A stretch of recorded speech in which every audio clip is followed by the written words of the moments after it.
Bonjour, dans cette vidéo, nous allons voir comment faire un plan et trouver des arguments. Il y a 5 différents types de plans: analytique, dialectique, chronologique, en entonnoir et descriptif ou thématique. Dans un plan analytique, on analyse la situation, les causes et les conséquences ou solutions. Par exemple, comment se battre contre les infox, les différentes formes et manifestations des infox, les origines des infox et la lutte contre les infox. Dans un plan en entonnoir, on analyse au niveau général, intermédiaire et particulier. Par exemple, quelle place pour la langue française, le français dans le monde, le français en Asie, le français en Chine. Dans un plan dialectique, on analyse la thèse, l'antithèse et on fait la synthèse. Par exemple, l'écologie est-elle inutile? Les gens ne souhaitent pas changer de comportement. De plus en plus d'initiatives écologiques. L'écologie est difficile à mettre en place, mais elle ne fait que grandir. Dans un plan chronologique, on analyse avant, maintenant et demain.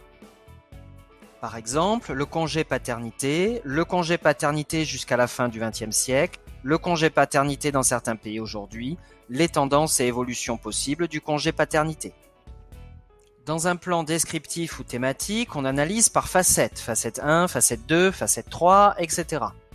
Par exemple, comment favoriser les relations sociales des personnes handicapées, un aménagement urbain adapté, un accompagnement scolaire spécifique, une insertion professionnelle facilitée. Comment choisir son plan? Si vous avez des éléments de cause à effet, choisissez un plan analytique. Si vous avez une problématique évidente, faites un plan dialectique. Sinon, faites un plan analytique. Ces deux plans sont ceux que je vous conseille en priorité. Si certains axes ont une portée générale et restreinte, choisissez un plan en entonnoir. Si vous avez des éléments sur avant, maintenant et après, choisissez un plan chronologique. Mon conseil, essayez de vérifier si l'avant explique le maintenant. Vous aurez alors un plan analytique. Si vous avez plusieurs thèmes liés entre eux, choisissez un plan descriptif ou thématique. J'espère que cette vidéo vous a plu. N'hésitez pas à me poser des questions dans les commentaires et à bientôt.